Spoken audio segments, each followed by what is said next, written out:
I'm a sucker for a good anniversary. I even remember my own wedding anniversary, even my own engagement anniversary, engagement-versary. And that's why I'm interrupting for a brief minute or two your regularly scheduled Brandon Ayuk sign-and-trade talk with an anniversary. 11 years ago today, RMU, baby. Big bad national champions, defending national champion Kentucky sauntered into the Sewell Center and walked out a loser in what I would like to call one of the biggest upsets in college hoops history, at least in a postseason tournament. One problem, Donnie. What do you think the Vegas line for that game was? I've gone back and checked. I still have the scorecard I got. I was on press row. The ESPN call there, by the way. He's saying, hold on, partner, not because... I think that was Jimmy Dykes, too, maybe, who was on the call. I'm not sure. But he's saying, hold on, not because there was controversy at the end. It was press row was getting overrun by students. They were literally doing the hold on to me so we can survive together. But what do you think the line was in that game? That makes me think the Sharks were on to it. Oh, they were swimming through the water, brother. They knew that Coach Cal was going home. He was giving Robert Morris a favor. Yes, he was. They knew all about it. So that tells me, I don't know, I'll say under 5 points. This is the wild part. I've seen 2 different lines for that game. One was RMU -1, and the other was Kentucky -1.5. The game was as close to a pick'em as you could possibly get. Now, do you know any of the story of this?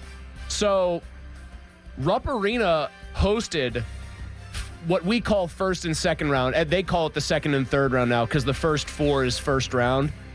Rupp Arena was a host site on the 21st and 23rd of March. This happened, of course, on March 19th. Rupp Arena, they couldn't have it host. They had to get the court ready. I think that was in the era then of standardized courts where it has now been like homogenized. They all look the same. So they couldn't play the game at Rupp.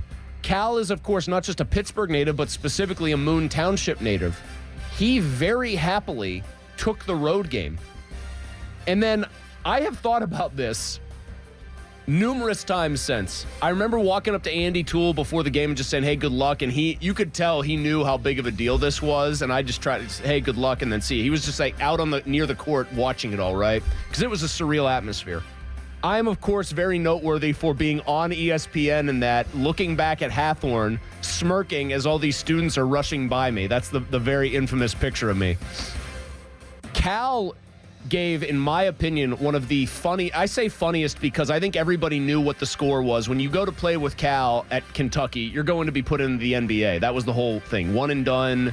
Everyone knows what it's all about for most of those guys. Willie Cauley-Stein, longtime NBA player, was on that team. Kyle Wiltjer was a very good player, ended up at Gonzaga. But there was no, like, he's got to be nice to his kids here on the team and kind of give them an attaboy. It was very much the way a pro coach would talk about a team that he was pissed at.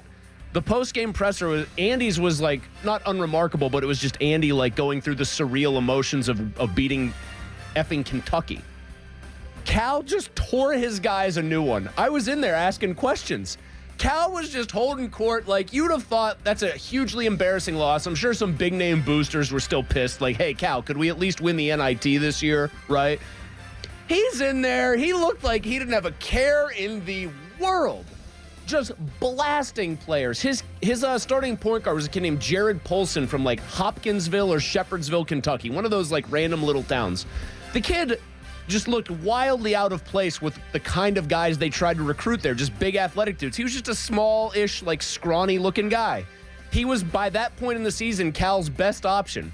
He just nuked every one of these dudes pretty much by name.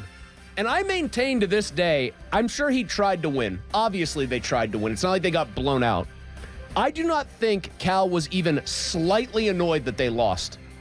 I think, if anything, he was borderline happy because of what he knew it would do for Robert Morris and for Andy and for Pittsburgh, and it would be such a cool story. I don't think the man was even slightly annoyed that they lost the game. And in this era of basketball, now over 10 years later, they'd probably not even decide to play Correct. In the NIT. I mean, it did make very funny. It did make for what has to be one of, if not the most memorable NIT moments ever.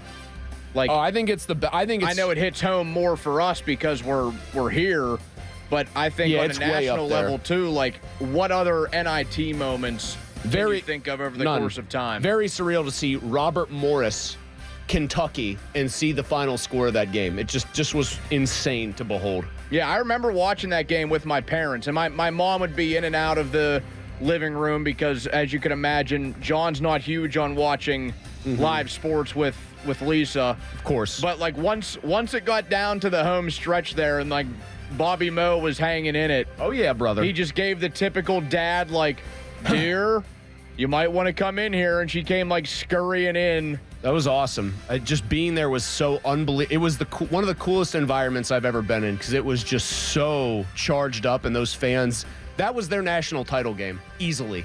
And they treated it like that. That gym held like 3,500, I want to say, off the top of my head. It felt like I was in the Final Four, like watching it up close and personal. Just an awesome experience, even as a media person.